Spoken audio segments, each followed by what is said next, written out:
Ok, on va faire le podcast en français aujourd'hui. Oh, in French. No, we're not. Bro, I need to practice my French. I need to practice my English, so let's go for it. What's up, everyone? Welcome to The Capsule.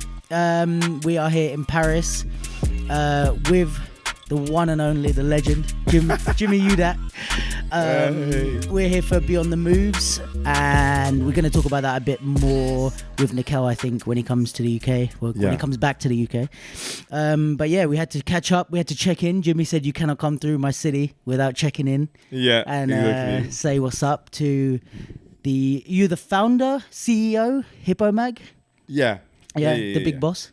I'm the big boss of Hippoh Mag. So, first of all, love what you're doing, and thank you so much for the support that you gave us. Really appreciate it. This is normal, really. More than welcome.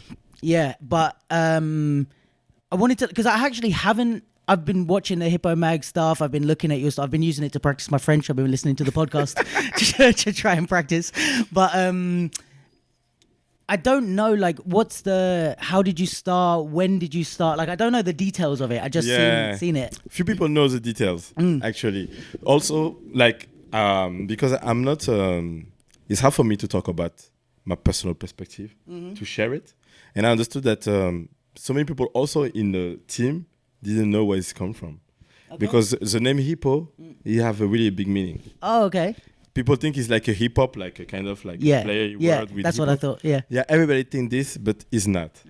So the story is like I was dancing everywhere, and like I was a part of the scene for so many years, and I was questioning myself, like, what we missing?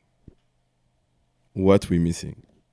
I didn't know. I was like doing my stuff. I said, what we missing? And I understood that, even if we get money and stuff, more money or more this or more travel or more competition or bigger price, like everything can be bigger, but what we're missing actually. And I found out that we know the faces, we know the dance, we don't know the people. And I was complaining about how journalists in France, they talk about dance. They every time talking about the 80s, and we are in 2024, like every time. Yeah, it's like a hip-hop battle, and they're like, the battle. breakdancing battle from the... like, and you see someone like the pop locking. with the gloves. Like, every time they say, I say, what the fuck? When we talk about rap, for example, we don't talk about the message. Yeah, exactly. We talk about what's happened because people understood that, we've been growing. But like you're saying, because we have the Breakfast Club, because we have Hot 97, like, because they're doing, and it's also, I probably feel the same, but it's like, I noticed this, like when rappers want to promote an album, they do the tour. They do the tour. They interview. So we hear about them, their story, why they created the album, and then we want to go listen. Not just like they put an Insta post, you know? Exactly. So I was thinking like, okay, one day I'm going to do a dance media, and I was complaining. I talked with a good friend of me that you know, maybe, Lumi. I know his dance. So, you know his dance. So I was talking with him, and he said, stop to complain, do your own. And I said, oh, really? He said, I bet you to do it. I said, I'm going to do it, but I'm going to do it with you. Okay. He said, okay, because I know he loves to talk, but he don't love to talk. He don't like to talk in front of the camera. So I said, oh, you want to test me? I'm going to test you. So it started like this, and it happened something in my life, like I lost my grandma. Oh, sorry to hear. And when I lost my grandma, because in my family people know that I love to talk. Okay. So I said, Jimmy, you're gonna do a speech. And I understood that my grandma was always beside me, but I didn't know her. Like I spent all my life with her, but I never asked like what she did when she was young, what she did, what she liked, what is her preferred song, what's her preferred artist. I never asked. She was just my grandma. Yeah. And I understand that that's the same with the dancer. We are everywhere. We are in a video clip. We are in a fucking every videos, every advertisement, every competition. Now we are in Olympic Games, but nobody cares about us. That's true. So that's why I call Hippoh, because Hippoh is the name of my grandma. No. Yeah. So this is a like spelled the same and everything? Yeah. The real name is, in French, we say Hippoh man. Okay. This is old French, but everybody in my life, in my family, we call her Hippoh. Wow. So that's why I call the media Hippoh. Yeah. Because it's a tribute to my grandma. Wow. And also because I didn't, I felt guilty to not Like honor her? like no, not discover her life, Okay. like more than just my grandma. And I feel the same, that people do the same with the dancer. Yeah. They don't go deeper than just the dancer. Yeah, it's true. And even not just the media outside, but like us with each other, I think. And like More. bro, I was saying, I can't remember who I was saying this to, but like, especially since doing the podcast, like there's some people that like, when I started dance, like, you know, I was 17, 18, and like it was the people that I really looked up to, like some French guys that were like, you know, it really, like, without to sound dramatic, it's like they did kind of change my life, because it's like I was watching it and it was just like, you know, they're doing their thing and hanging out, but it made me want to do this, and it made change who I am. And now, like, to sit down and like have conversations with them, or like do the like I did the podcast with Feist. Like I'm on kind of like speaking terms with Jadawi, like we chat a lot, and like these are people that when I was 18, 17, I was like, wow. And like to sit and like like you said, discover who they are, not just their dance, because I have YouTube videos like all the way down, I could watch them forever, but it's something different to like sit and discover the person. Exactly.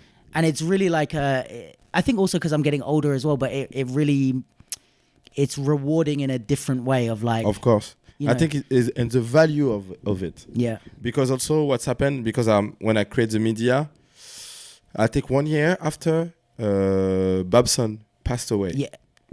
And when he passed away, so many, because he have the idea to talk front of the camera to alone, Okay. or to do interviews on Facebook with so many pioneers in France. And I was like, wow, thank God he did it, because if he's not, we're going to get nothing from him. 100%.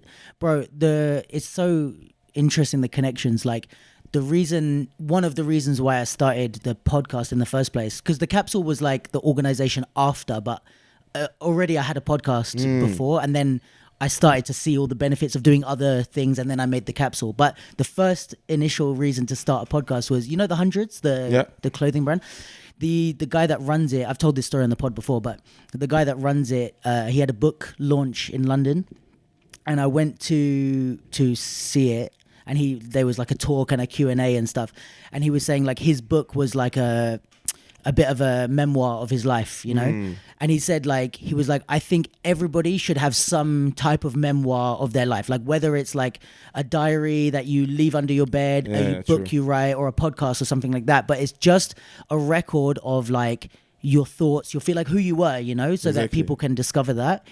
And so then I was sitting there, I was like, fuck man, like, yeah, I should do the podcast, because I was like, at the beginning I was like, who the fuck cares what I have to say? Like, who's going to listen to me talking and blah? But I had the same feeling of like, you know, also where it came from for me was like, every time when I was traveling when I was younger for battles and stuff, the battles were cool and I had some crazy experiences. I see some amazing people.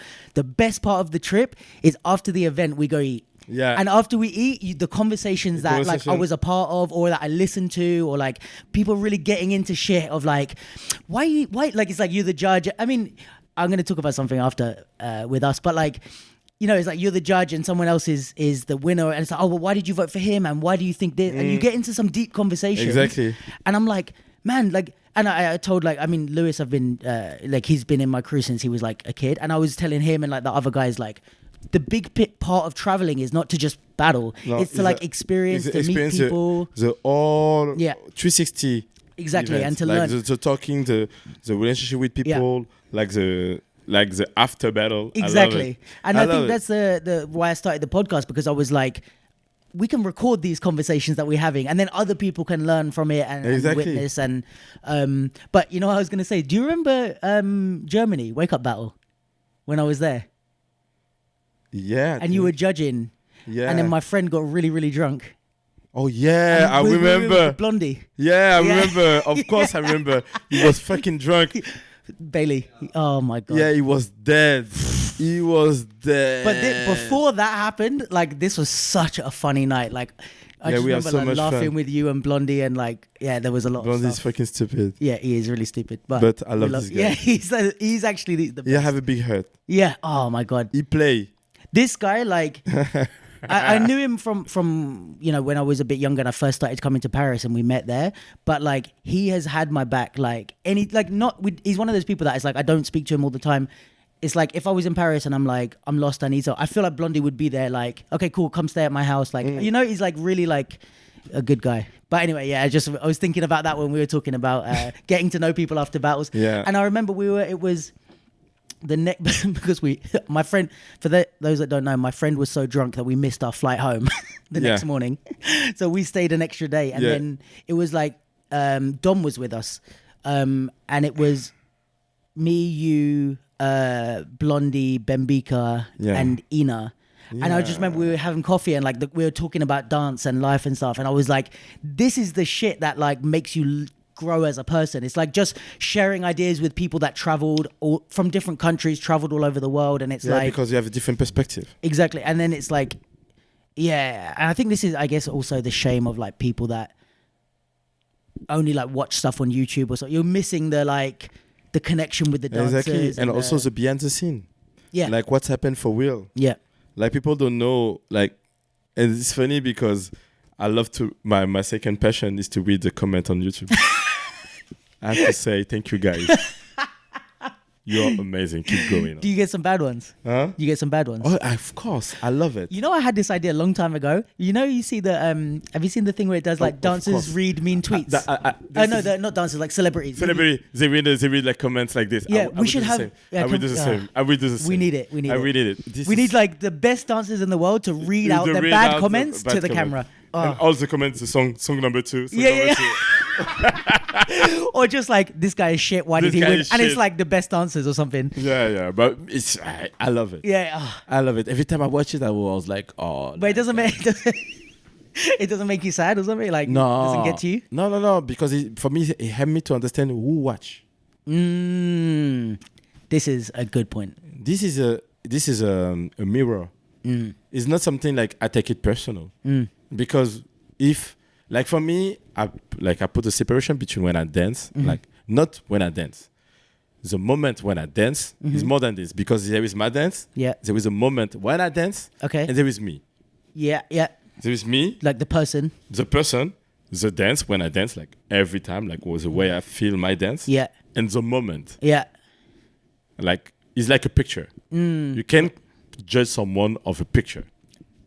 True. Because it's just less than 1 second. Yeah. So in dance is just less than a moment that we can spend. So for me, a moment of my dance is not, it cannot affect me. That's a really good way to think of it. Yeah. And that's why, like, if someone say, Jimmy, you shit, I'm not, it's a moment for you. It's shit. It's different. It's not my dance, it's shit. It's not me, it's shit. Yeah, so for there's me, layers of separation. Yeah. I'm like, it's not going to affect me, but it's funny because, and I love to watch it because you can understand that who is behind those views. Yeah, because we're talking about like all these views on battles or on videos and stuff. Exactly. And they say, yeah, but who is that? Who is that? And the validation that you're getting is like, oh, okay, if I think I'm a better dancer than you because I have more views than you, then you ask the question, but who is giving you the views? Then it's like, but okay. And after you understand. What does it mean? Because you know what I understood?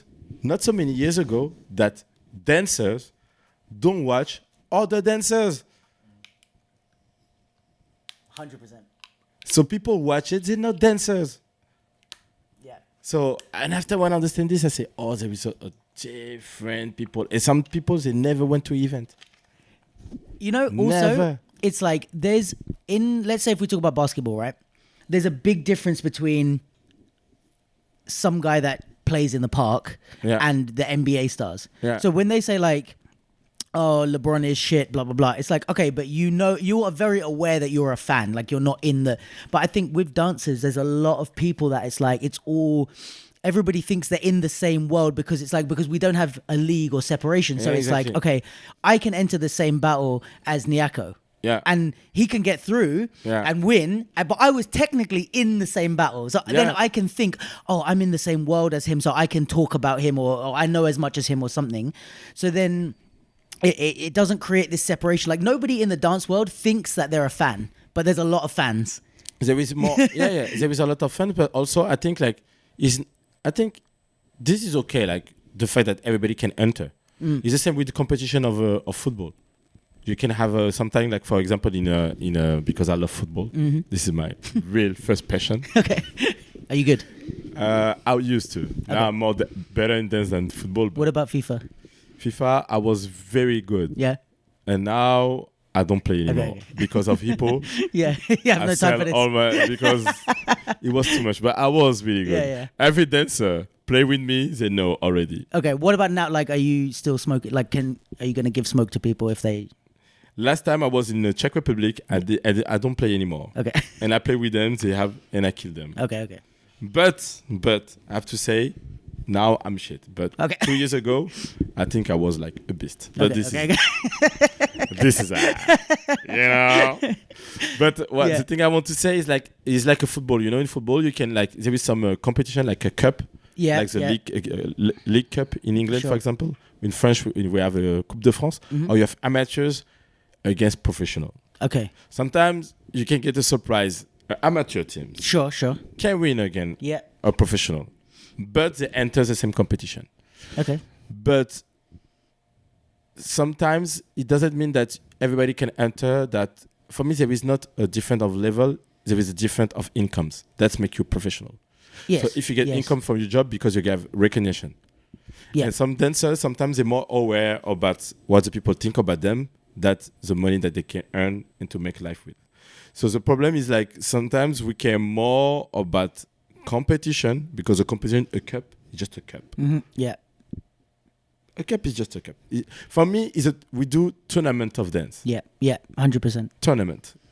Even if this, for me, I don't judge this. Yeah. To be honest with you, for me, win a battle is just like. I think culturally, we don't actually really care. There's some big battles, like, you know, if you win summer dance or this type of thing. I think summer dance is better to lose than to win. But I mean, like, as in, it has some like prestige, like, in it. But I do think culturally we value consistency than wins. Because if you win one battle in a year, we're like, okay, cool. But if you win every battle in the year, then we're like, okay, he's good. Yeah. You know what I mean? Yeah, It's more of course. Me, for example, I choose a career. Yeah, exactly. Yeah. How career. have you been the whole time? And there's some people, like, we speak about this a lot, but that people that don't win a lot or ever, but they still valued as like one of the best. I think for me, to be honest with you, we, like I said before, like dance, moment of dance. Yeah. If you touch people one time with a good moment of dance, people are gonna remember you. Yeah. If you win a battle, people are gonna forget you, because there is another one the next weekend. Yeah. And if you're only based, like, and this is the other thing I think, like, correct me if you disagree, but like, I have never been in a room with the organizer when they went to invite a judge or they went to invite a guest, when they looked at how many wins they had. Like, nobody said, oh, should we invite Jimmy or should we invite this guy? And they go, oh, let's count the wins. Oh, he has 32, he has 31.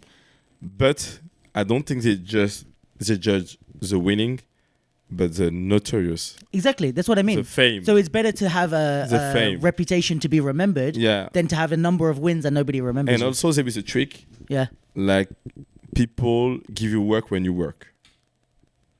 That's true. So when you travel, bring travel. It's like I felt this. I'm a really good example. Because when I started to travel, first Instagram came in 2012. I started to travel in 2011. Okay.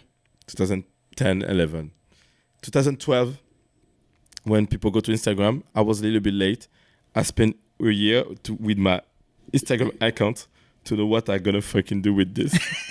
Posting food. Yeah, because I don't want to post photos just a photo. So I was looking for a way to be different. To me. Because all my friends know that I hate to do like the same like everybody. Okay. Like the dress, everything. Yeah. If everybody do something, I'm gonna do the opposite. I'm the type of guy. Yeah. So, and when I saw Instagram, I say, okay, you know what? I'm gonna use Instagram like a journal. And every time I go somewhere, I'm gonna show to everyone I go somewhere. So every time I go somewhere, I do a picture or video with the name of the city when I've been. And this helped me to travel a lot. Really? Yeah, because the first year, I don't travel that much. I attend like maybe 12 or 15 dates. The next year, 40. Wow. Because people start to invite you. Yeah, because it's so done travel. So it brings confidence of my work. Because if you travel, like, for example, like organizers, I know how they think. The only thing they want is to have a good event. Yeah.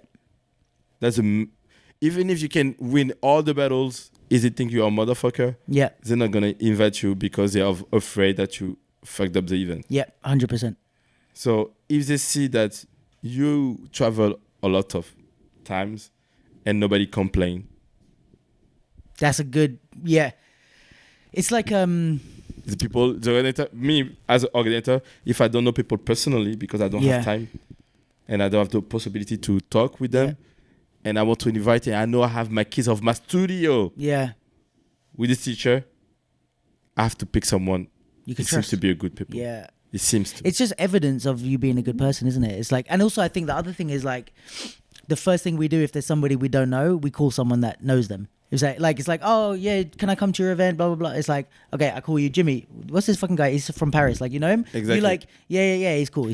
Cool. I'm gonna invite. Yeah. So it's like if you have, and then if I have like you, this person, all say he's a good person. Okay, cool. You're good.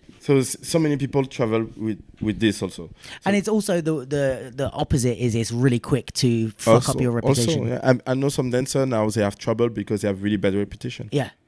And it takes one or two. Because imagine it's like, if I call you, like let's say someone I trust, I call you, I say, oh Jimmy, this dancer from Paris said he's coming London or whatever, and you're like, like I had a really bad experience with it. Probably I'm not going to call 5 other people to check. I'm just going to go, okay, I trust Jimmy.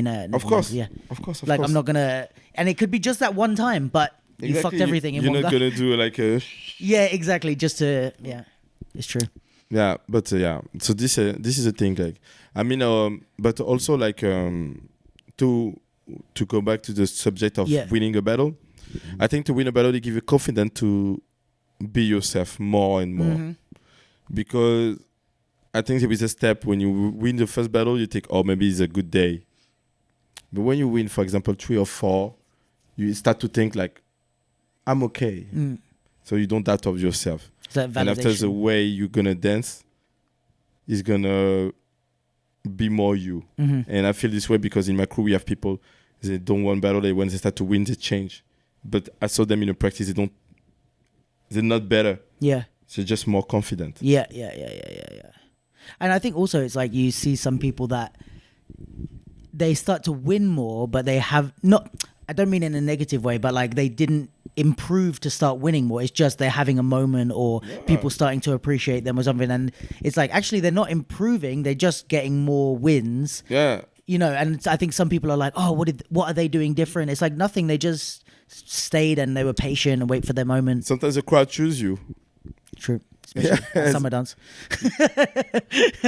Summer dance. Yeah. But summer dance is funny because it's like I did 10 years ago and I won 10 years ago. Yeah. And to go back this year and to be at the final. I think one of the first, was it when you battled UK? No, this is a year before. Before you won. Yeah. Yeah, I remember that battle.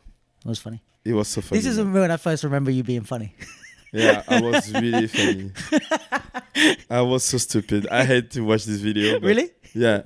What? I don't like the way I dance. For me, okay. I was more in to play with his emotion. Yeah. Like you weren't concentrating on just enjoying. But I can give you a backstory of it. Oh yeah, please. Yeah. So. You know, I wanted to ask you about this for a long time. It's okay, let's go. So, I went to Summer Forever, so we won, and after you have to pick 3 judges. You have 3 judges, you have to pick one. So me, I want to choose Junior Boogie. Feist want to choose Junior Boogie. So we are both choose the same dancer. And I think the other one was Majid. He chose Deadson. Okay. So nobody chose UK. Deadson was the judge? Yeah, Deadson, Junior Boogie, and UK was a judge. Okay. So it was Majid, Feist, and me. Okay. So both we want to dance against Junior Boogie.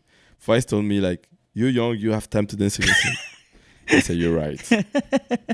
So I came to UK. Yeah. And UK said, oh, you're afraid? I said, oh, come on, man. So we start to go back and forth. This is before the battle even. Before the battle of the church. Like, are you afraid? Yeah. Because I think like, because I've been as a judge, sometimes you see like people hesitate, but you don't know why. Yeah. He's not thinking that you wanted. He's not thinking, oh, you probably really like Junior Boogie. He's just thinking you You're didn't want afraid. about. Yeah.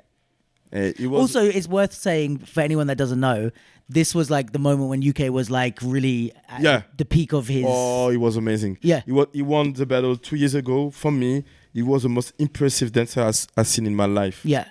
And he's good now, but like at this time, he was like he was one of the top He was. in every battle. So I kind of get how he could think like Yeah, that. yeah, yeah. You know what I mean? Like Yeah. I totally agree with him. But Yeah. me, it's just like I don't want to dance against him because I danced so many times against him. right.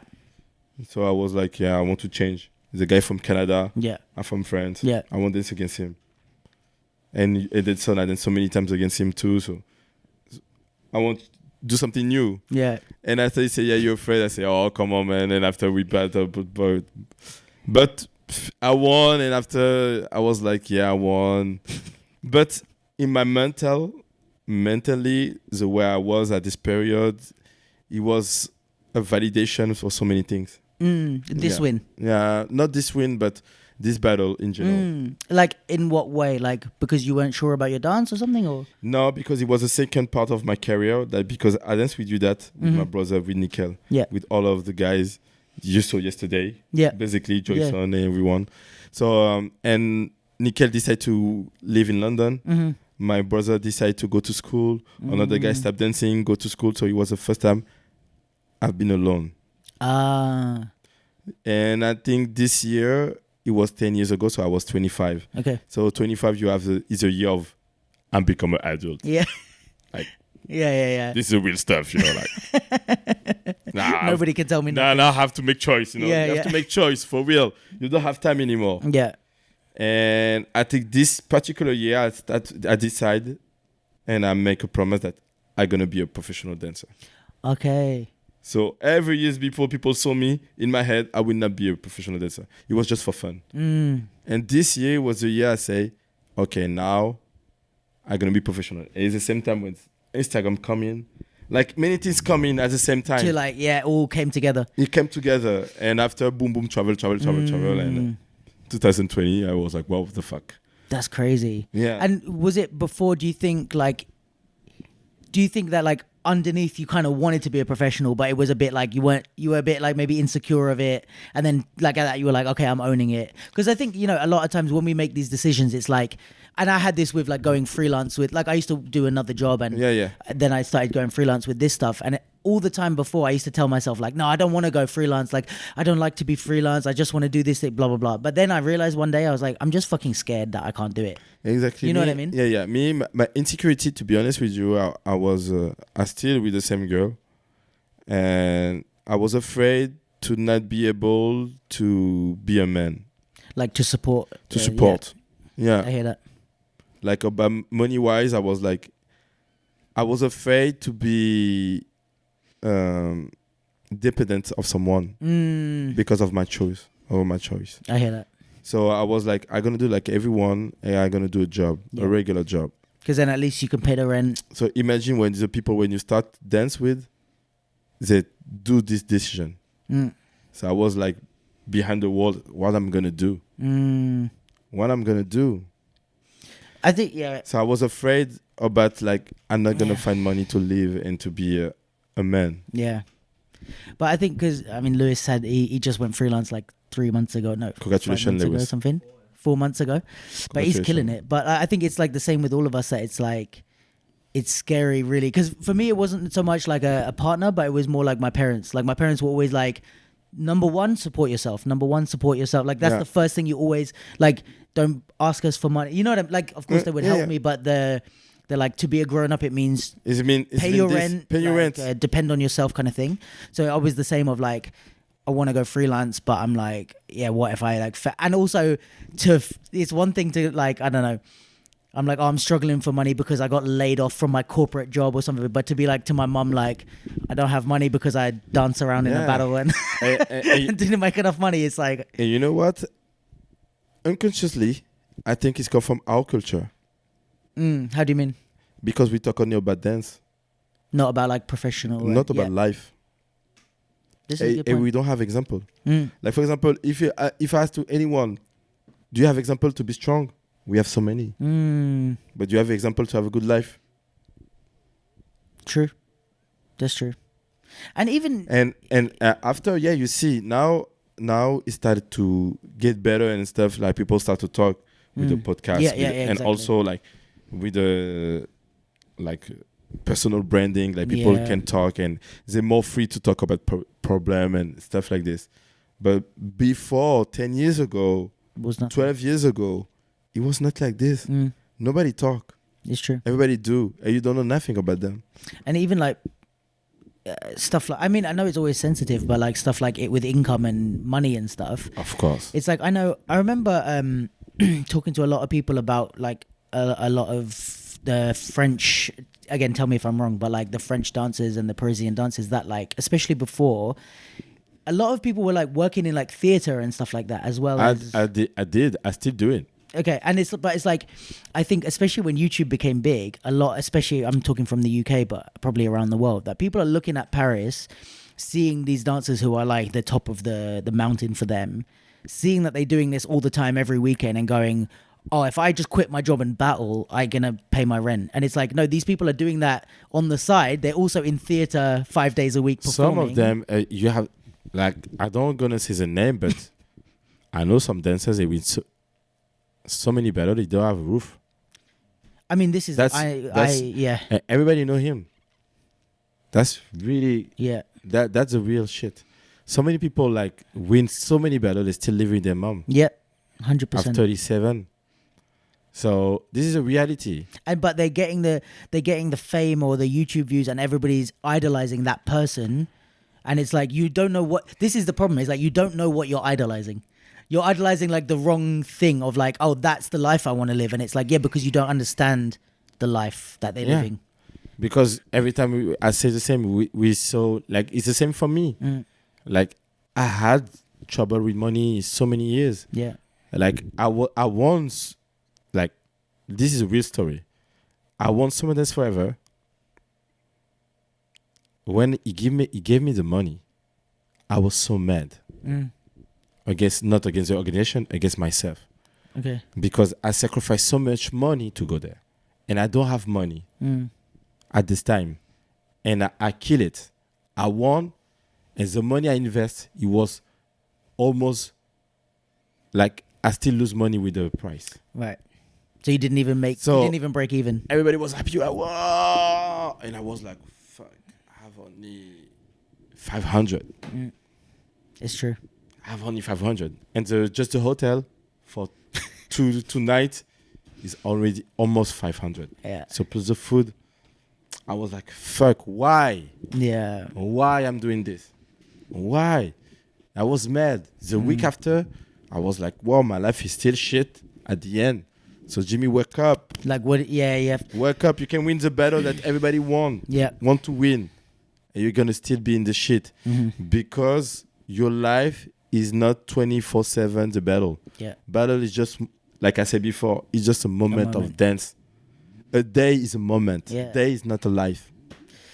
That's so true. And I think like this is even with people that want to make it in the battles, or like they want to do battles as their main thing or whatever. It's like, I think the thing that a lot of people miss, which I try and tell people when I'm, I don't know, teaching or mentoring or something, is like you have to use the battles to then earn you money. So it's like, it's a tool. Exactly. It's the same with for me. Sometimes I say, like, we can compare about TikTok battle, and we are battle dancer.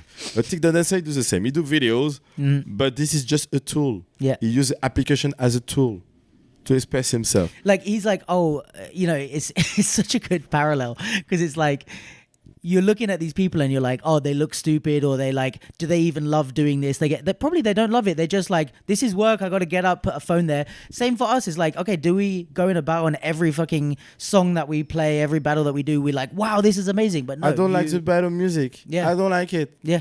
People think I love it. I just act like I love it to win the battle. I just act like I love it. I'm a fucking good liar. Yeah. Every time I say Sam, I'm a really good liar. Yeah. Or bad dance. Yeah, in case your girl watches. Only dance. Only dance. But yeah, I mean, like, of course, I don't like sometimes, like, Every time I go to the event, I complain. Like, it's too long. It's too long. That's why I love to be a host. Yeah. Because I control the time. Yeah, that's a good way of thinking. I control the time. It's like, I'm bored, let's move on to the next thing. Yeah. I control the time. I can make it long. I can make it short. I can talk. I can not talk. I know the feeling to what's going to happen. Nothing. Yeah. There is a problem. You don't know where is the problem. People, they love honesty. We have a problem. Someone was injured. That's why we have a problem. We understood. Thank you for the show. Yeah. They changed the show 2 minutes because someone was injured. You know, we have a problem of technique. We have technical problem. We have a dancer in the toilet. It's okay. Yeah. No problem. Yeah. But we can talk. Yeah. And I love to be a host. That's why, because I want to make it entertaining every time. Yeah. So, bro, just on that note, seeing as we speak about it, I have to say to everyone that's listening, or just to you, I said it to you yesterday, but you're such a good host, bro. Like, I feel like I've been to a lot of maybe not as many as you, but I've been to a lot of battles in different countries, different places, and it's like, man, there's not a lot of hosts that like I was like, oh, this is a good host. Sometimes they're like, oh, they're just okay, or I'm like, oh, this is a really bad host. But bro, I think more people should hire you as host, man. Like, it's because you really like, the thing is, I think some people have good personality, they're good, like they're funny, blah blah blah, but they're bad at like the actual job, which is keeping things moving, making sure the day feels like it flows well and stuff like that.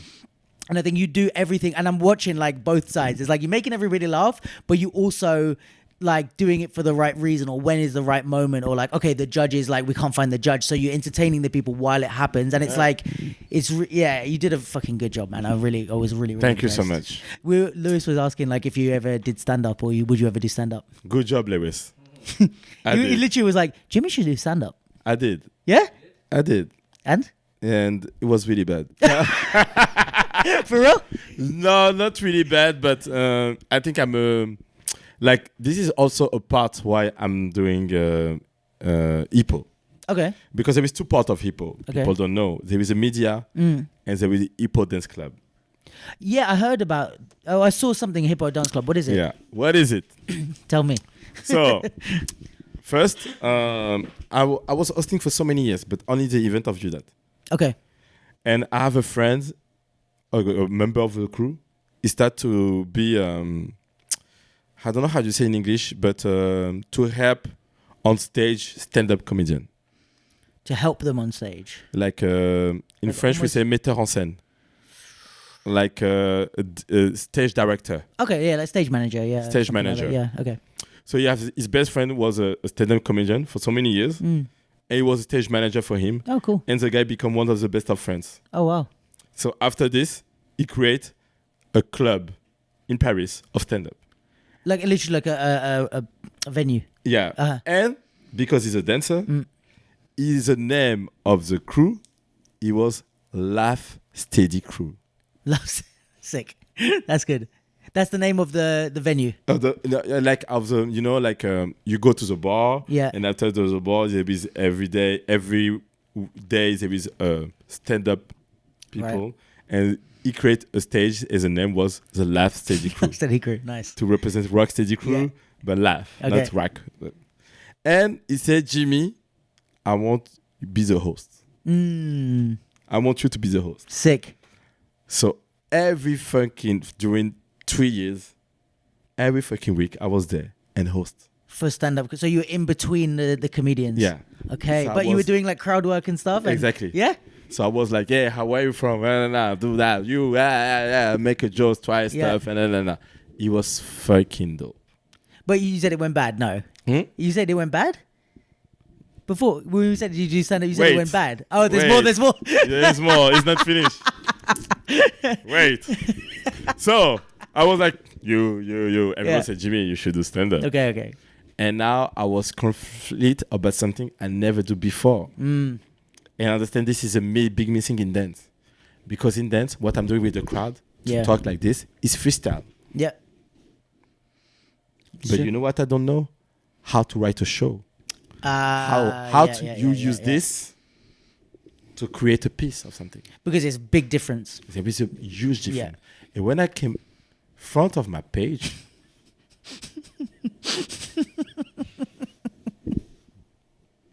I was nothing to say. Yeah.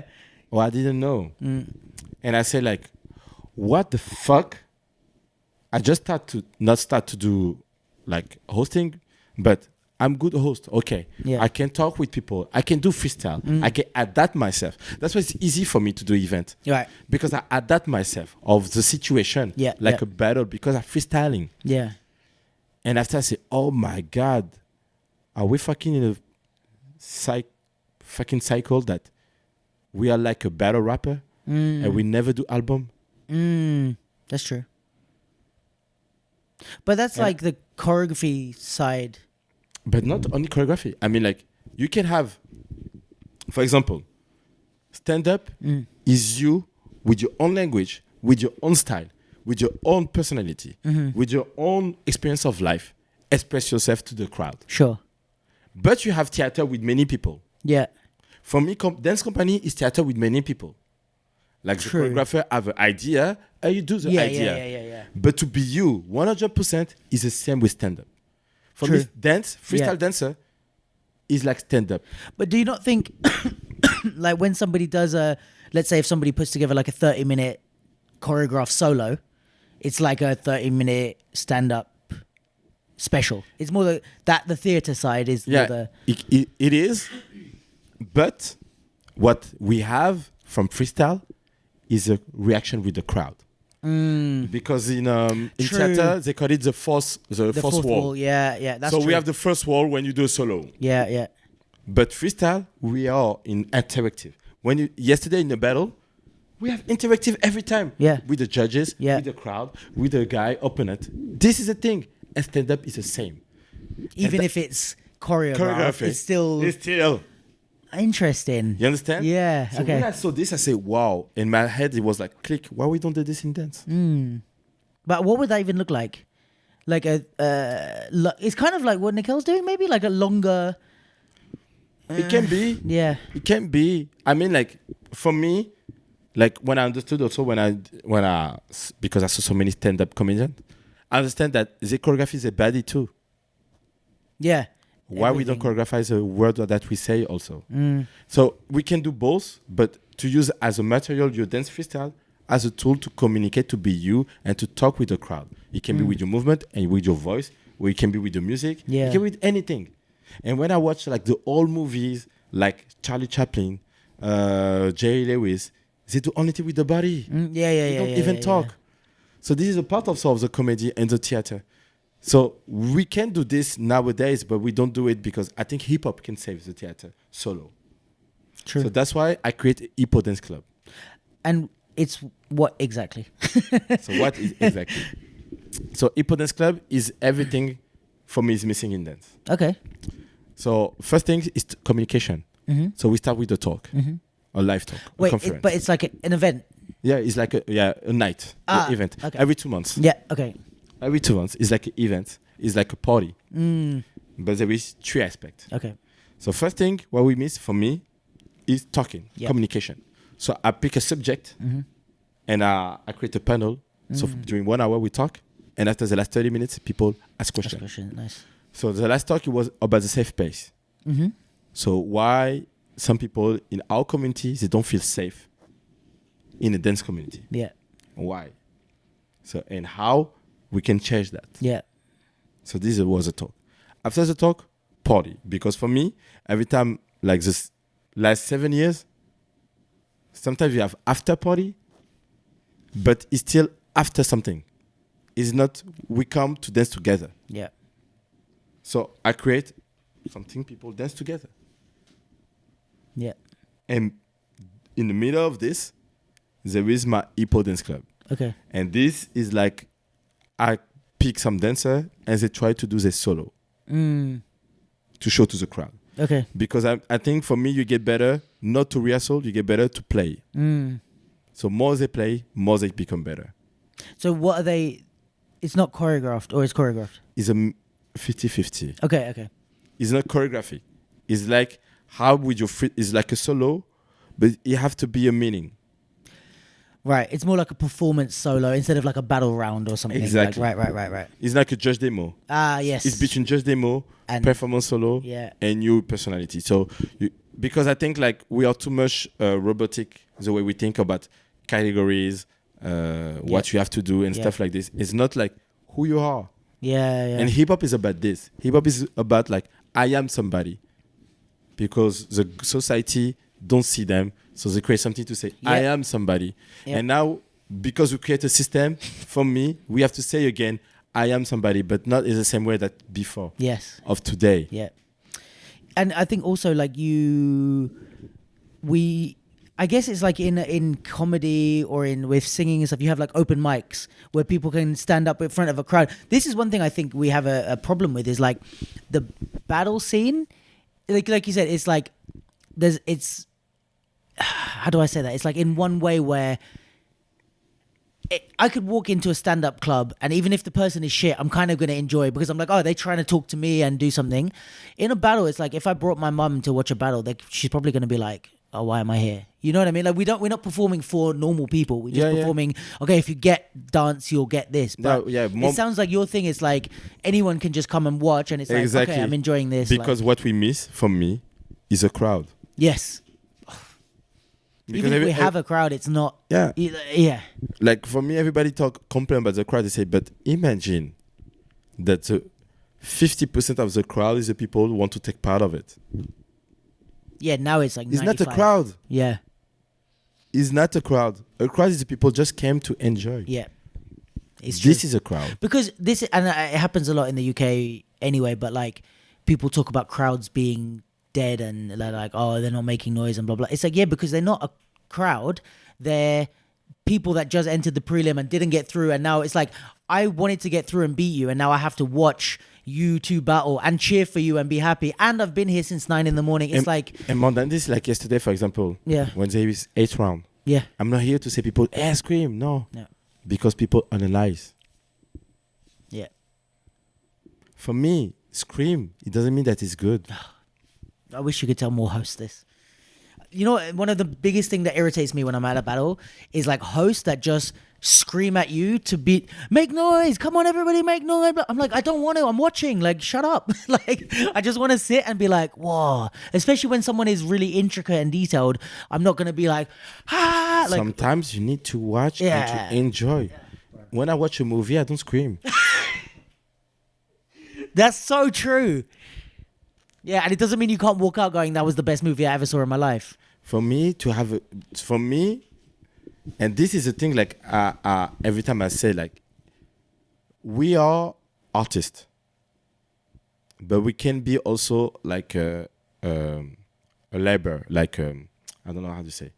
In French, we say ouvrier, but I mean, like, someone you do a work, it's the same work every time. Okay, yeah.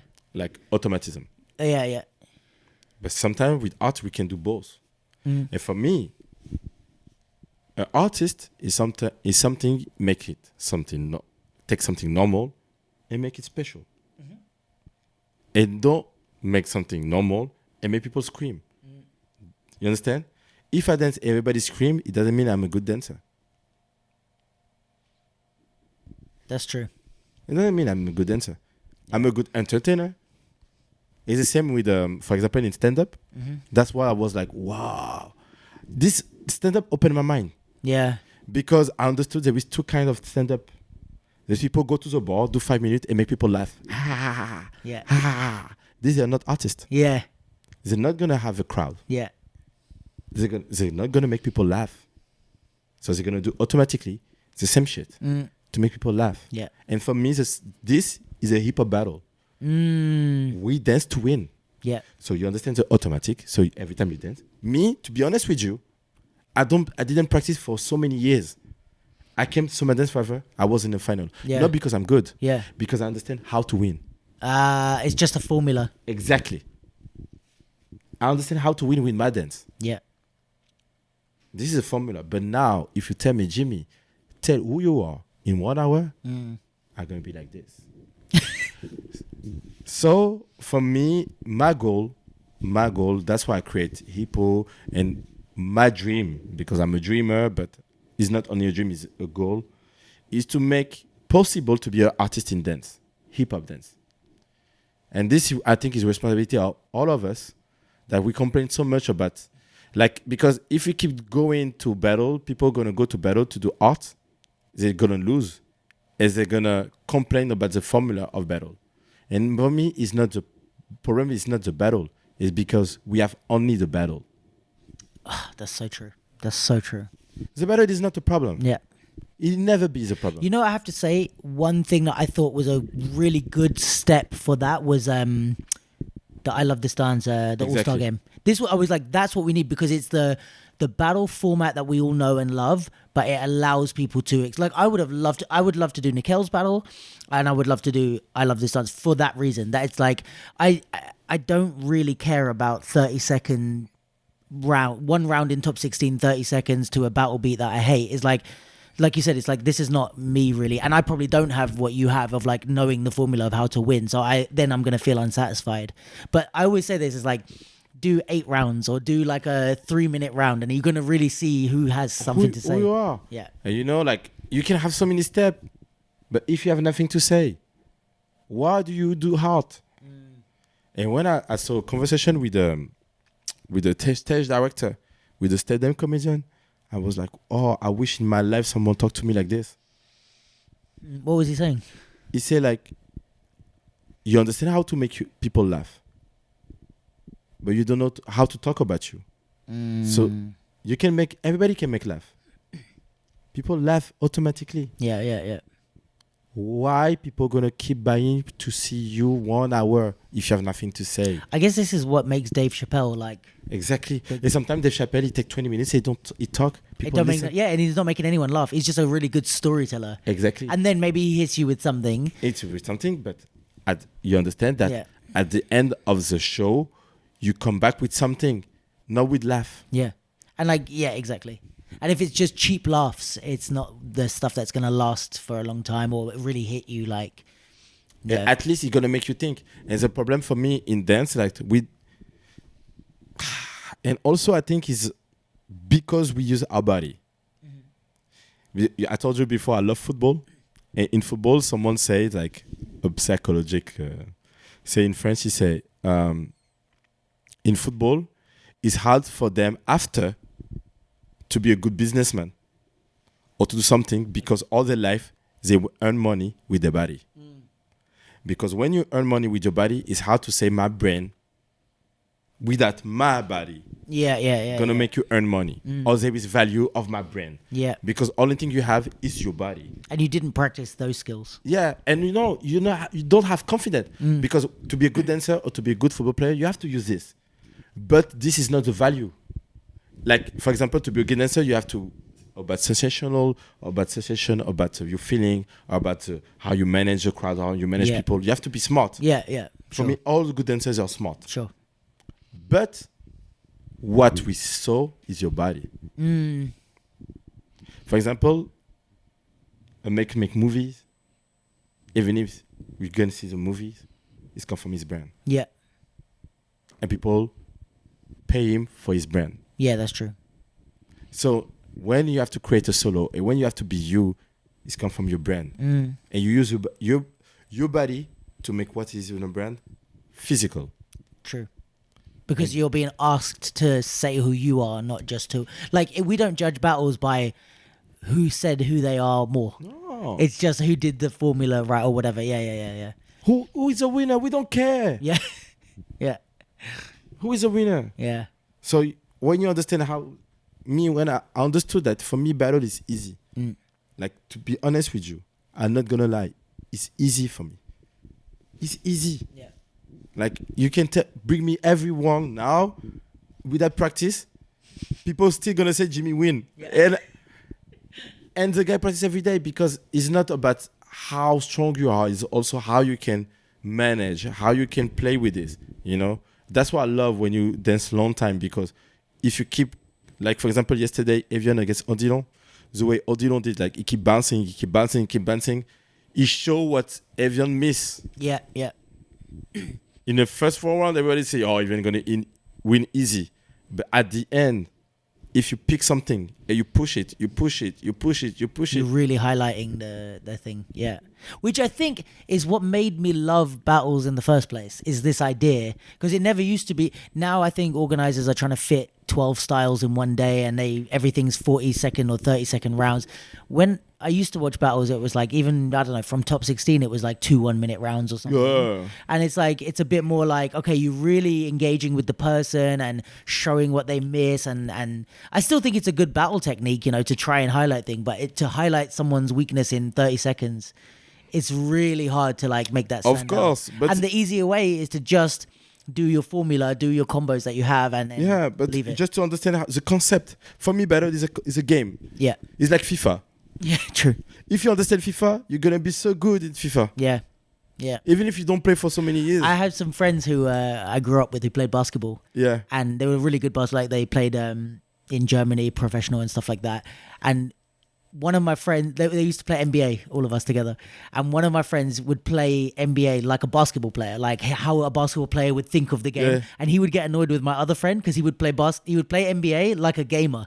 He didn't play like a basketball. He just did the thing that worked. Yeah. It was like, even if it's like, you know, you might want to do a different play every time, change your tactics. Like, he's like, no, he's just going to go, boom, hit the button, shoot, win. And he's doing the same thing. And he's like, it's annoying him because he's like, I'm trying to play like a basketball player. And you just playing like, he understood the formula, he understood which combos work, and he just did that over and won. And it's like, it's kind of this type of thing. It's the same. Me, when I play FIFA, every time I say, I don't play FIFA, I play football in FIFA. Yeah, yeah, exactly. And then there's probably like, you know, with, I mean, on that analogy, like, you know, these kids that like, play in tournaments and stuff with FIFA. Yeah. It's like there's some of them that probably don't even like football. No. They're just good at the formula of playing Exactly. FIFA. Like, and then there's some people that are trying to pretend they're the footballers. And that is dangerous yeah. in battle scene. That because we have only this, we're gonna act like only people understand the concept of this. Yeah. And it's gonna put a shadow, or so many people, maybe they are amazing artists, but they don't have the scene to express themselves. Yeah. And normally, me, now, is going to sound weird, but when I was kid, I want to be famous. Not to be famous, to be rich. I want to be, no, not famous. It's not the right word. I'm going to say legit. Okay. I want to prove to anyone I'm fucking legit. Okay. In the this battle scene scene or in life? I think in life. Okay. And I use the battle scene. And when I understood, I get it. And it changed nothing for my regular life. Yeah. I say, I think I want to, because he had me, no, I rephrase it. He had me in my life, in my confidence, because I will not be here today without this. Yeah. But now I want to be useful. So to not complain about the scene, I try to create. Yeah. Maybe it's going to fail. Yeah. I don't think so. Maybe but it's not going to work. Yeah. But this is my goal. I'm sure freestyle dancer, can change the scene of dance, because if we honest now, few people go to see dance theater if they're not close to dance. My mom, she never gonna tell me I want to see this piece of dance. Right. But my mom can say I want to see this guy of stand-up. Right. Yeah. Oh yeah. I hear what you're saying. So Yeah. if stand-up did it with theater, dance can do it. And I think there's a difference of like, there's something with stand-up where it's so universal. Like, everybody loves to laugh, no matter who you are. It doesn't matter. Maybe this guy doesn't make you laugh. Maybe she makes you laugh or something. It doesn't matter who the comedian is. But if I say to everyone in the world, do you love to laugh? Everyone's like, yeah, of course I love to laugh. Like, nobody doesn't. So with stand-up, even though it's in a theater, even if it's a really intricate art form, or like, and you can, because I watch a lot of stand-up as well. I really love. I'm a big fan. Yeah. I watch everything. And I love hearing comedians talk about how they put the jokes together and all the clever stuff. But even that, you don't even need to know that stuff. No. You can just go and oh yeah, that made me laugh. You don't even need to know why. And I think with dance, sometimes like dance theater and stuff, you need to understand choreo, or you need to understand the art to really engage. And there's something that is like missing, where it's like, without making it too simple, but it's like, if you said to everyone, you love to see people do cool shit, right? And then they're like, yeah, it's like, okay, come and watch freestyle dances. You know what I mean? It's like, you're going to see some cool shit. And I think if we, it's the format, if we change like, we were talking about Evian yesterday, but it's like, I'm sure anyone, like an old grandma on the street, I'm like, listen, you want to see something cool? And they're like, yeah, I show them every year. And they're like, okay, that was pretty cool. You know, it's like, it's pretty universal, but the format is not universal. Whereas stand-up, they've made it, okay, you're going to sit in your seat and be comfortable. I'm going to come on stage. I'm going to make you laugh. You like to laugh? Cool. With us, it's like, okay, you like to see cool shit? Wait here for 8 hours, sit on the floor with your legs crossed. Like, they're not going to really engage you, but if you really pay attention, then you'll see some cool shit. It's like, we need to change how we deliver the shit so that people can be comfortable and just be like, oh yeah, I'm here to see the cool shit. You know? Yeah, I totally agree with you. And I think everybody loves to dance also. There's like music. We love good music. We love to dance. We love to see cool shit. It's the perfect formula. And you can make people laugh with dance. Yeah. So you can make people laugh. Yesterday there was also a choreographic show. Yeah. Maybe some shows touch you sensitively. For example, you can see a show. So with dance, you can make people laugh. You can make people cry. You can make people like really like touch, like, oh, I want to go to somewhere. Yeah. You can see cool shit. We have so many layers. Yeah, it's true. For me, we have nothing less than stand-up. We have nothing like stand-up. It's just the delivery. Yeah, for me, it's just the delivery. Yeah. Exactly, it's just the delivery. And for me, this is the thing I work. I try to be honest with you now. What I'm doing, I read a book about how you build a joke with stand-up, and I try to do it with dance, with movement. Ooh, like the structure. Yeah, because I think everything is you have to be conscious how to make people react. To after to play with this. Yeah, it's like you build the tension and then release this type of thing. The same with for example, with Dave Chappelle. You know how to beat a joke. Yeah. So you can say, okay, this is a exaggeration. This is just a supposition. This is just again you. This is one word joke. Like I'm gonna tell you something. Forget about the word, and after I keep you the word. Bring it back. Yeah. You saw the new one? Yeah, of course. The thing about Jim Carrey. Amazing. You saw it? Amazing. I forgot there was a joke coming. I just thought he was telling us. This is like, when he said that, I was like, that's like just the structure. That's like where I'm analyzing the art of like, you going on such a long walk to distract me from even the fact that we're at a comedy show, making me think about the story to bring it back to just a silly joke. Exactly. And you can do the same with dance. Yeah. Like there is a video, I love this video about Jerry Lewis. It's a scene that he go to smoke a cigarette in the kitchen. Oh no, I was thinking of something else. Smoke after you do king, king. After you play, yeah. He dance, like, king. And more you do it, more you forget about it after you come back, king. Yeah. Have you seen I don't know if it's. I don't know if it's Jerry Lewis, the one where he's in the office boardroom and he's pretending to be the boss. Yeah. Yeah. And it's on the music. Yeah. I love this from when I was a kid. This is the thing, like if you create a scene and you make understand people like about you can play with them. Yeah, because they have already a formula in their head. This is just about a situation, and we can use our technique to go that way. Because I think like we are too much fighting to be the best, not to be how safe to create with our crowd. Like this is my crowd. This is the people who want to see me. And I think like what I admire in stand-up is like me when I was in different shows or stand-up, I saw different type of people. Yeah, definitely. And I told you now, the rest of the art, theater, dance theater, all of them is the same people go to see theater. You have a theater crowd and you have a special crowd for every different stand-up comedian. Yeah. They have their crowd. They have their crowd. Imagine doing that where it's like, bro, this is so true. Where it's like, I don't know which comedians you like. I'm just curious also. Oh, my top 3? Yeah, go on.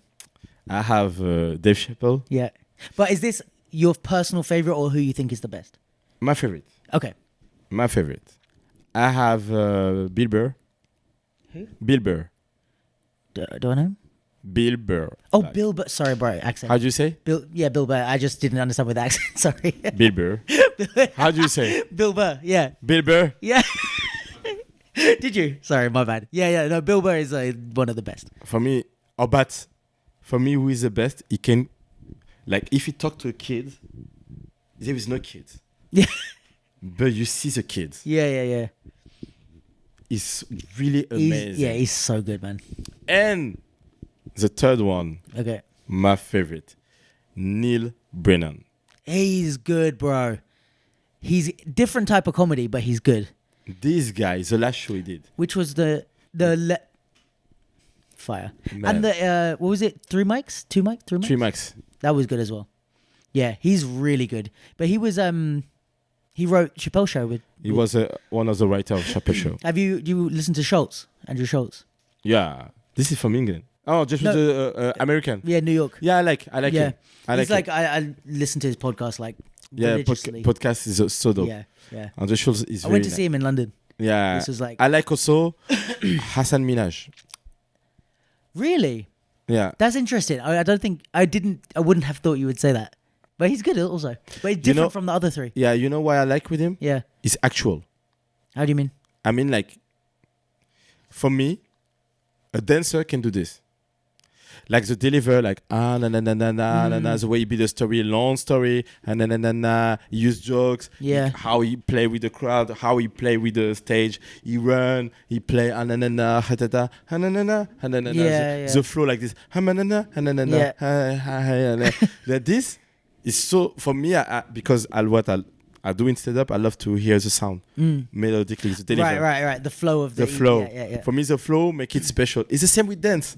Like the words they use is the same with us. Yeah. Like Yeah. he do like na na na na na na. Oh, na na na na na na. After he's angry, you know. Yeah. True. And I like the way he builds the show because I think he's technically he's not good as Dave Chappelle Yeah, sure. or Bill Burr or Neil Brennan, Yeah. but he's really good of storytelling and how he presents himself. Fair. And for me, he's a good, and also he touch a community. True. So if you have all this pattern, you watch the dancing. Oh my God, how many shows you can have? Yeah. But this is this is also kind of what I mean with the formula of battles where, say for example, like Andrew Schultz, right? Like I've been listening to his podcast like 3 times a week. Like I pay for the Patreon, like everything. I don't miss an episode, even if I'm traveling. Like I have one for the Eurostar on the way home. He came to London, and I was like, I have to buy a ticket, like immediately, and I went to buy, and it's like they have, people that pay for the Patreon. There's like people that support them with money, whether it's tickets, whether it's this, whatever. And it's like, say with battles, there's people that are similar that I'm like big fans of, right? That I really maybe. Yeah, there's people that I would say, like, I watch all their YouTube videos. Like, whenever I see them in battles, I'm like, that's the person I'm waiting for, Like, the people when I was younger was, like, Feist and even, like, Salas and Jadawi, these type of people. Like, I was like, I want to see every video of them. Now it's, like, MT Pop. Just, it can be any style, But then the problem with the format of dance is, like, I don't really have the opportunity to do like I would with a like where I can watch a podcast 3 times a week, pay for the Patreon, and then go to pay for tickets when it comes. It can be like, let's say it's Summer Dance or whatever, and I'm like, okay, Feist is in the lineup. I'm gonna go. Top 16, he loses, it gets knocked out. Okay, I came all this way to fucking Amsterdam to see him for 40 seconds. You know what I mean? And it's like, it's different. There's no opportunity to like if there was like, okay, it's gonna be a night where fucking Jadawi's gonna dance for an hour. I'd be like, let's buy tickets now. Let's go. But we don't have that unless it's like a theater thing, and then that's it. That's what I'm saying. Yeah. And I think we're not aware of this. And it sounds like the Hippoh dance club sounds like something I would want to come to. Yeah. So this sounds like you're doing the right thing. Yeah, and I take only young people also because I don't want to force people to change their mind. And it's hard when you've been doing it for a long time. Yeah. Yeah. I think it's too hard. Yeah. But yeah, I love it. I love to. Like I said, if everybody do something, I will do the opposite. Yeah, I love that. I will do the opposite. Like now, everybody do battle.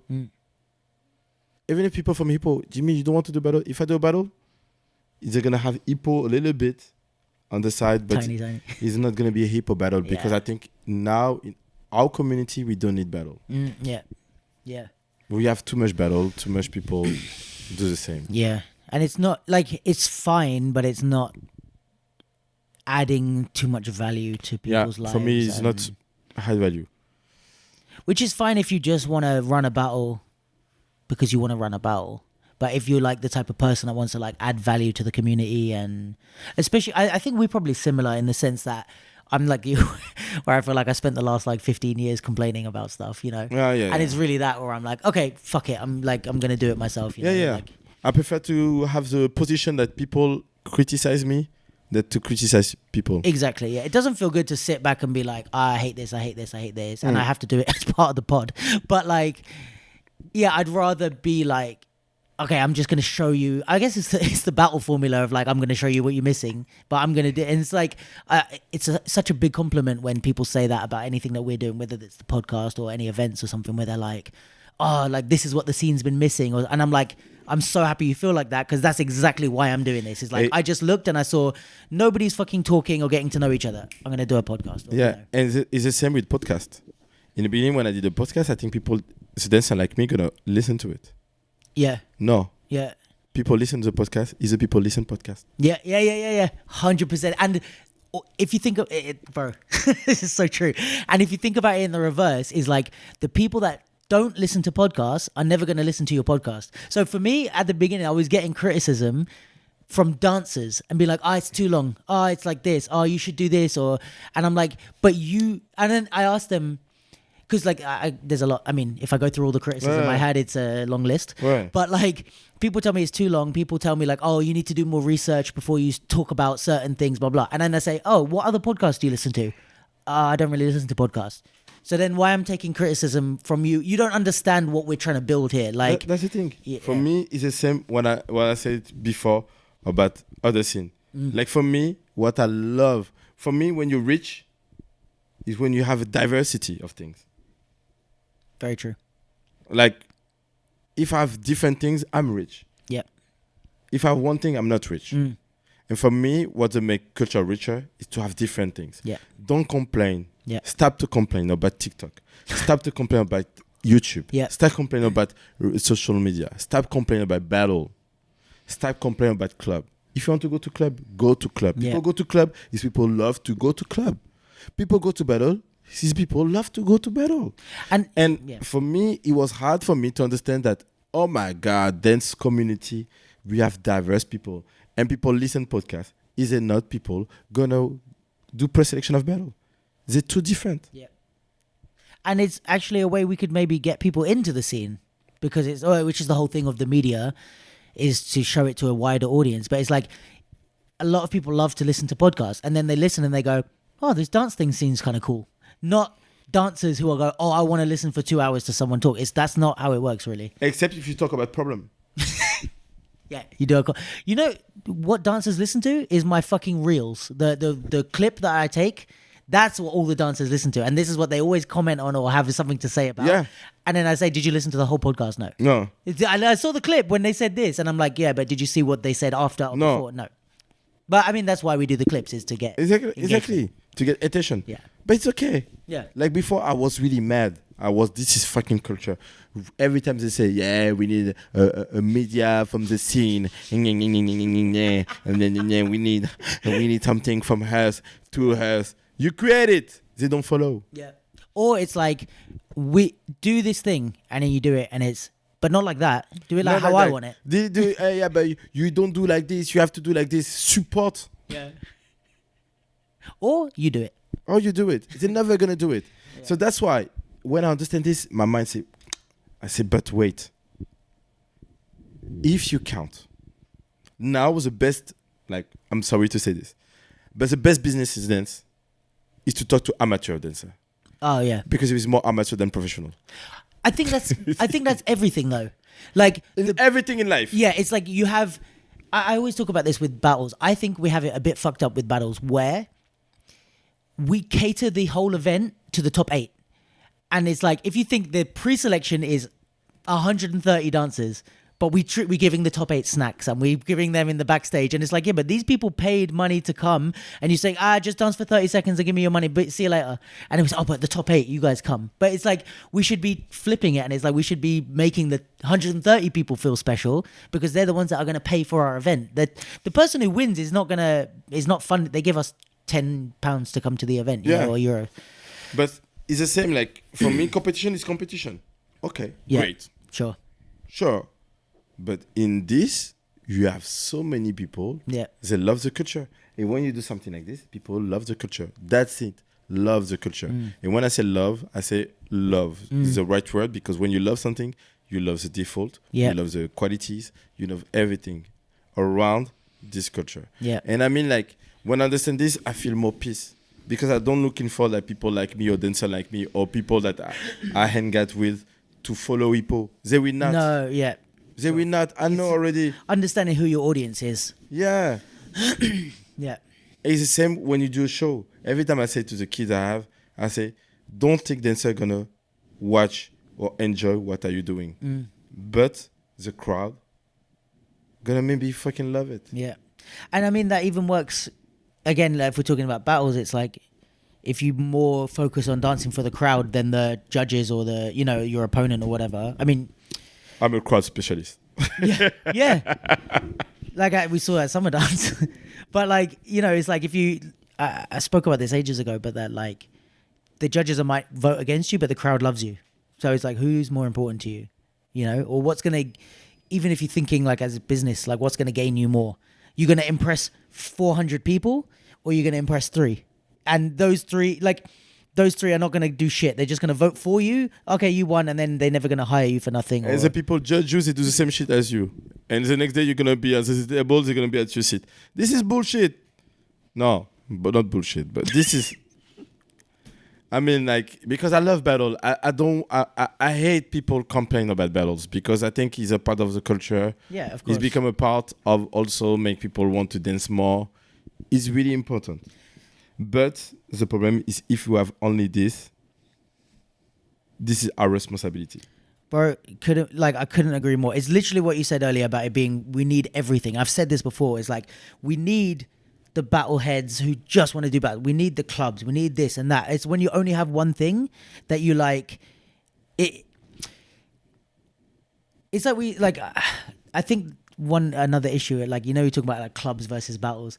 There's a lot of like older people that are like, oh, these young kids, they don't know like about clubs and parties and blah blah. And it's like, yeah, because they're all 16. Like, when I started dancing, I was 18, and I was one of the youngest people in the UK scene. Like, there was maybe one other person that was like younger, but everyone else was older than me.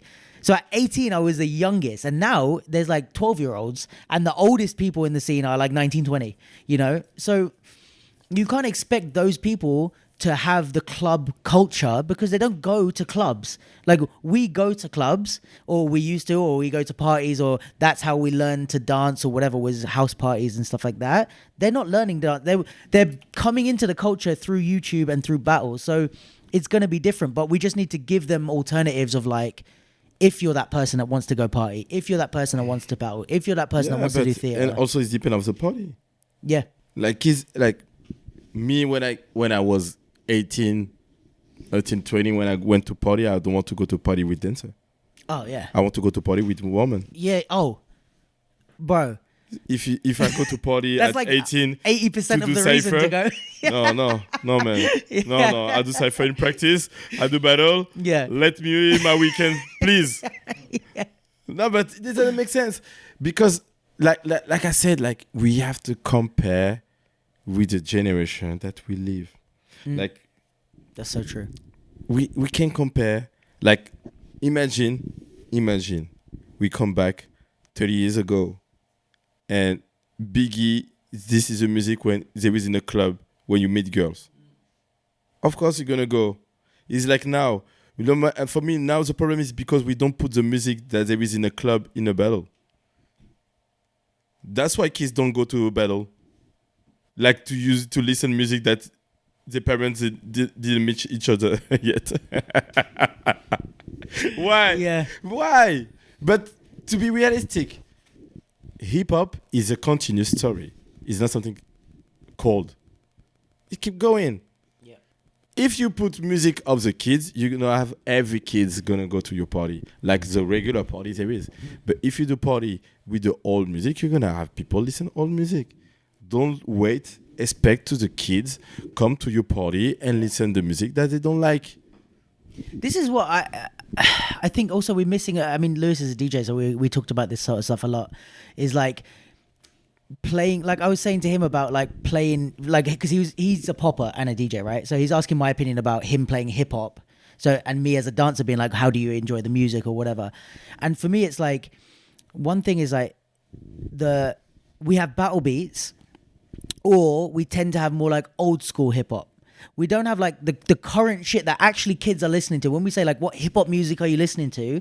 And they say like this Kendrick Lamar track or this whatever.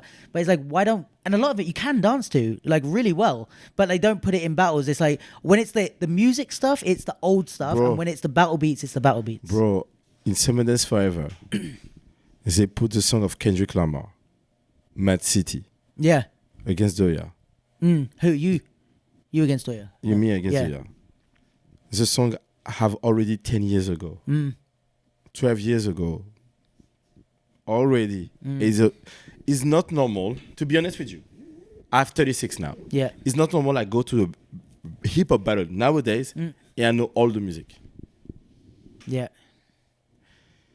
Every time I say this joke to the guy make instrumental, because there is a lot of dancer make music. I say, do you think Chris Brown can win a battle? Okay. If I say no, yeah, I say because his job is to make music. If you're a dancer, yeah, and you think your music compete with the music of them, it's the same shit. Yeah, it's the same shit. Yeah. I'm not against everyone make beats. Yeah. But if we have only this, the music quality go down. I'm sorry. No, you're right. I'm sorry.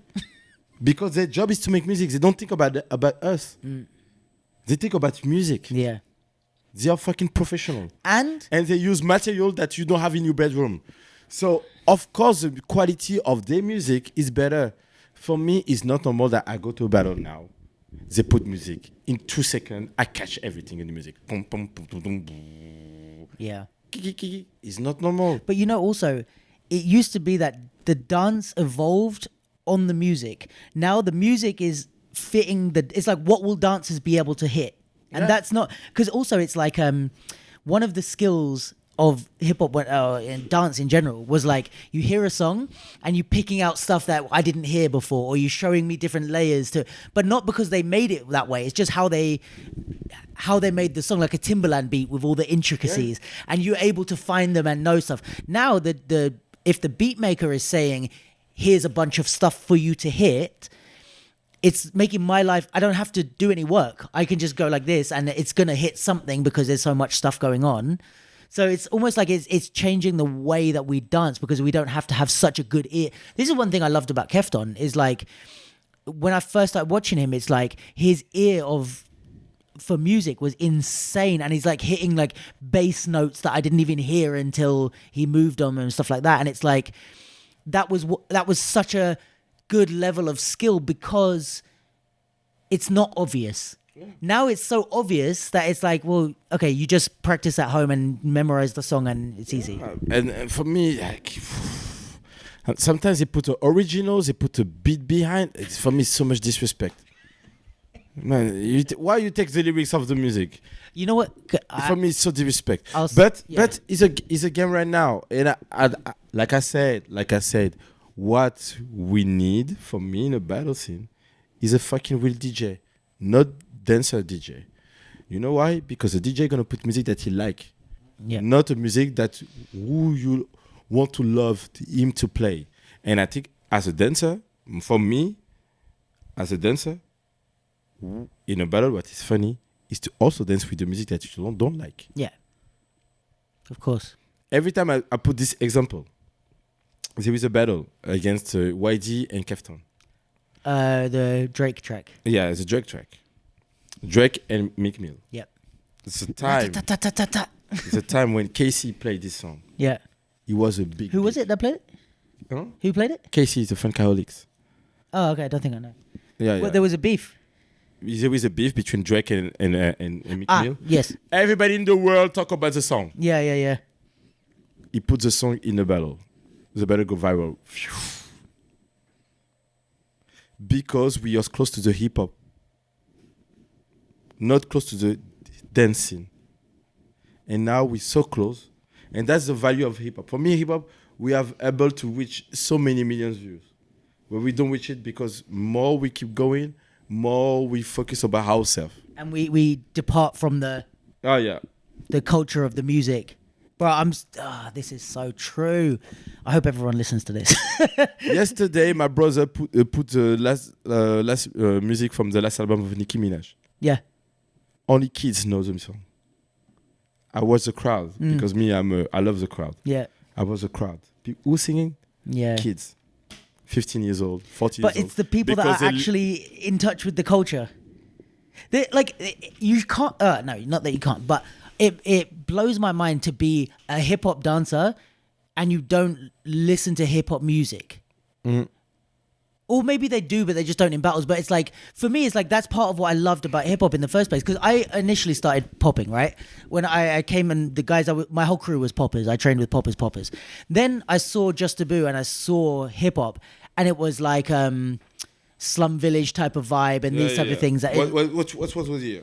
2005, I think, was the first video I saw. I started 2007. Okay. But I saw like 2005, 6. I was watching videos of like when Nyako and P-Fly. 2006. 2006, okay. So I was watching, and there's that, I don't know the name of the track, but it's like, I just know it has like a double snare in it. It's like... Zekia.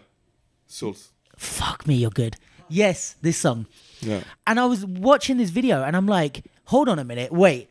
There's a style that's the music that I love. Like, because I was doing popping and I'm like, I don't really listen to funk. And I was like, it's cool that I like waves and illusions.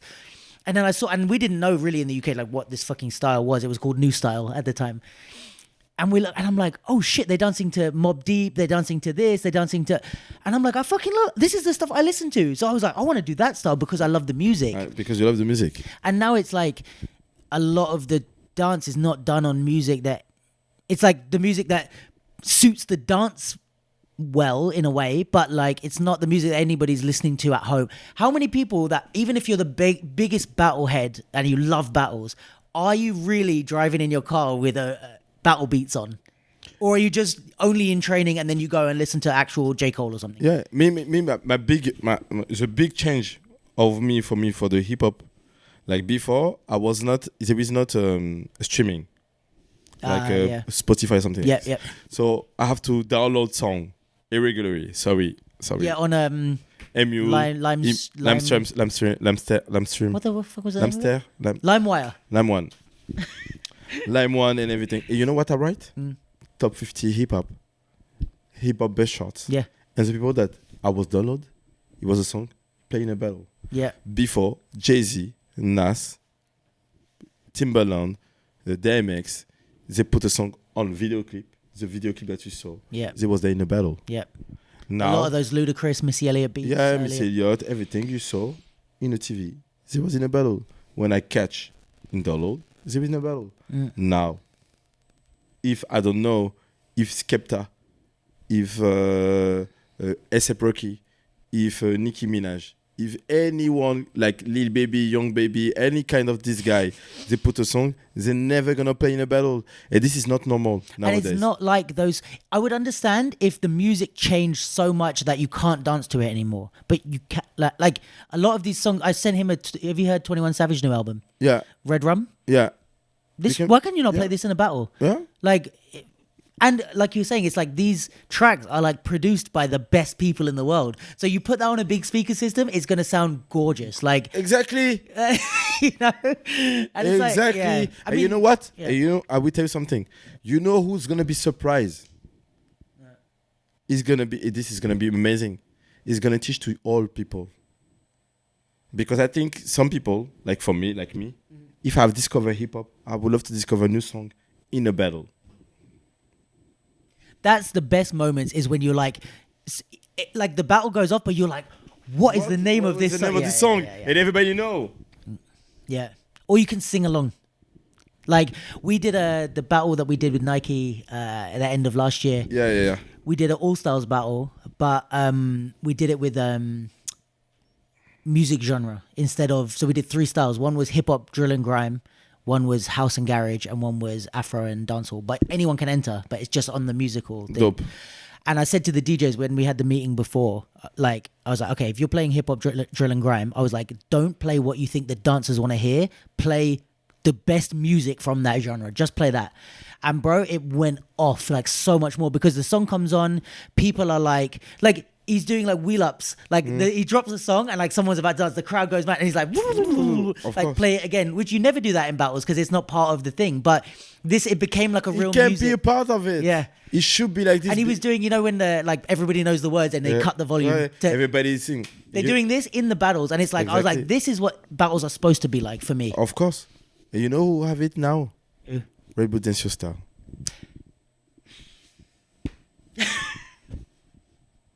But Red Bull Dance Your Style. it's less of the hip hop. It's just music. Yeah, just music, Yeah. but music-wise. But we need the hip hop version of that. Yeah. Because then it's like, I'm coming out, and everybody's like singing Yeah. and You know that Red Bull Dance Your Style is make more money than Red Bull BC1. But far because away. of Far away. the music. Because of the music. And all the clips go viral because of the music. And it's not to say like, and I think people, bro, I love you so much. I feel like the people look at that and they go, oh, it's because the dancers are like doing something or because Red Bull have a big name or blah, blah. No, the reason it's going viral is because it's someone doing cool shit to a song that I like. And now you're touching the whole world. Because they saw so many people dance to it, but when they see professional dancer kill it, of course it's amazing.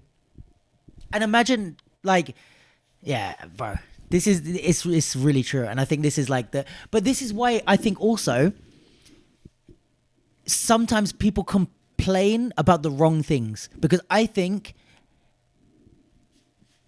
I kind of touched on this when I spoke to Nyako, but like we blame the dancers and the kids for like the way that they dance. It's like, oh, there's no bounce in the hip hop anymore, blah, blah. Yeah, but listen to the music they dance into. Yeah. The music doesn't make you want to bounce. No. So for me, I'm like... They bounce in a different way. Yes, sure. But I mean, like, for me, this discussion about bounce, rocking, a roll and everything, for me, is okay if you dance in the 90s.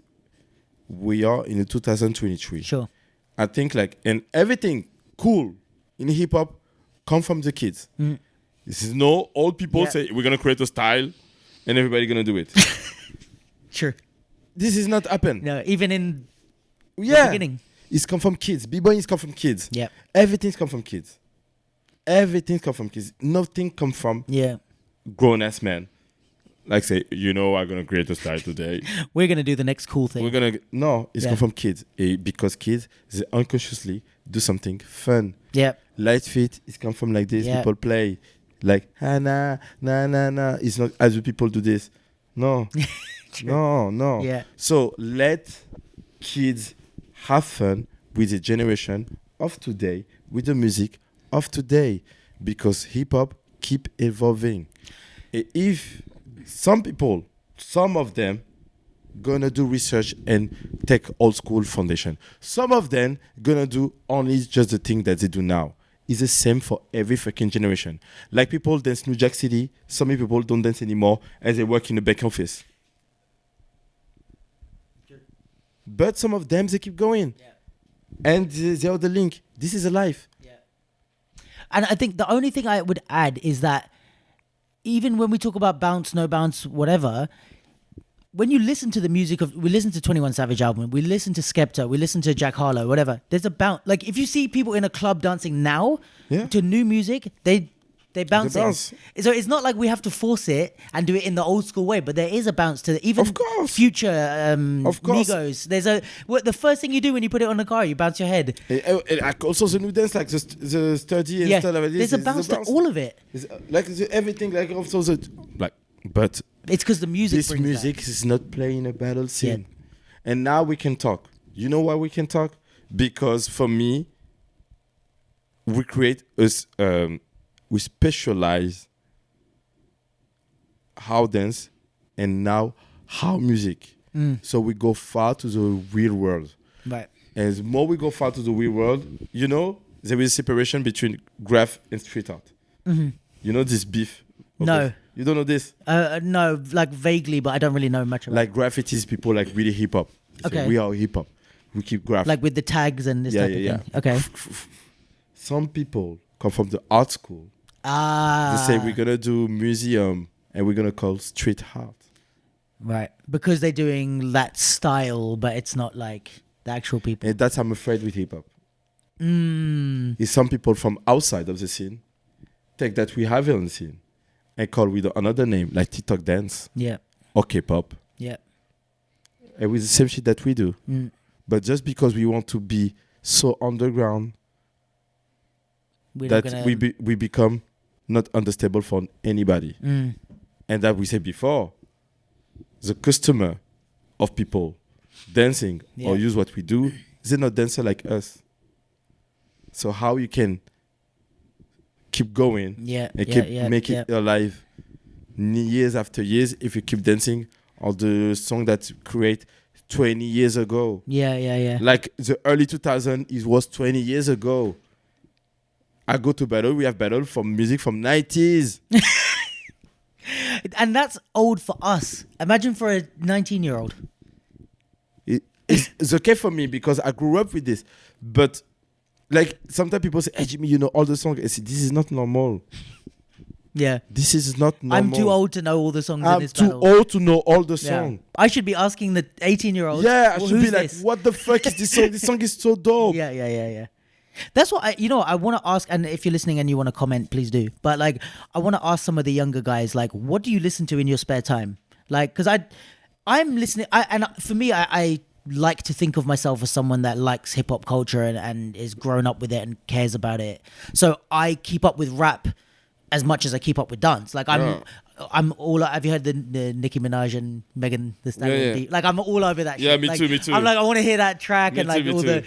I'm really up with all the all the new artists. Like even if it's someone I'm not in love with, like Lil Uzi Vert or something, I'm like let me put on his album to just see what the sound is and how it's like building and stuff.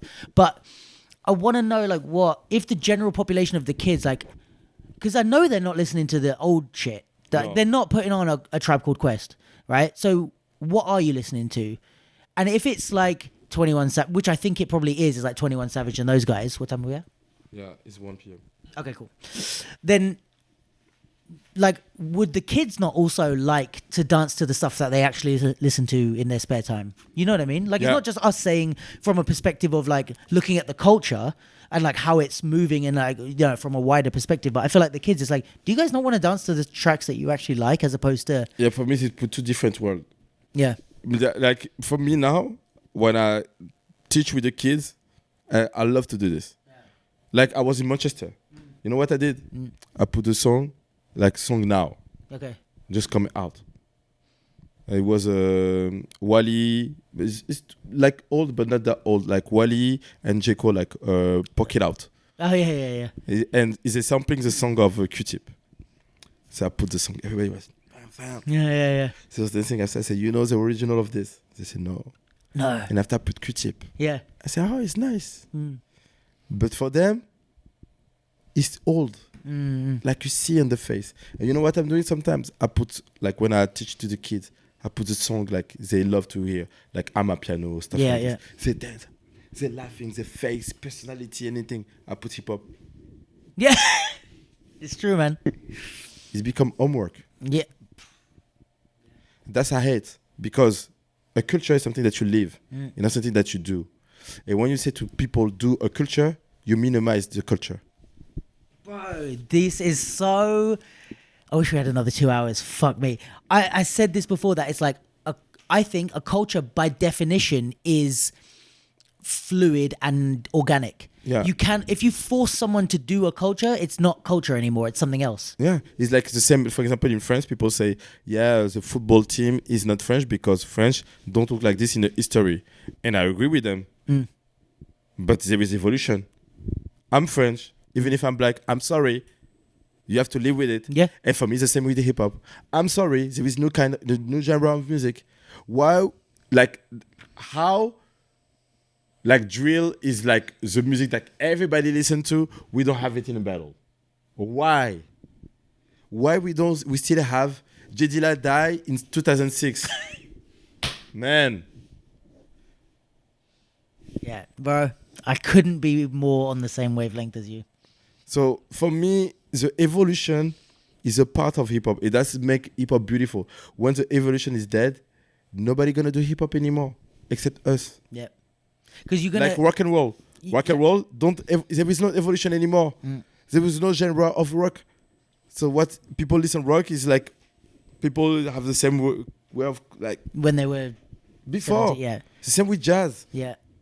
It's like when you strangle it and say it has to be like this, it's going to die because you strangled it. It's the same with country. Yeah. With every country. People say, it should be like this. We know it's not good. Yeah. So why are we doing this?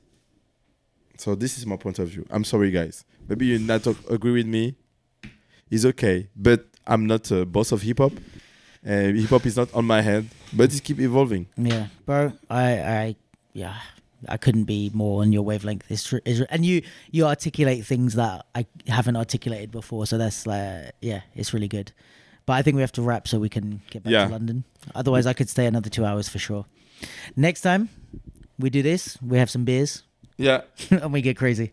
Yeah. Bro, thank you so much for this. Thank you to you. Can we give a shout out to this venue? Yeah, but it's not a venue that people used to know in France also. No? Where you can say Hairstyle, big up Hairstyle. Okay. Big up Redis Dancing. Yeah. Big up Hippoh. Big up Capsule, London, my man.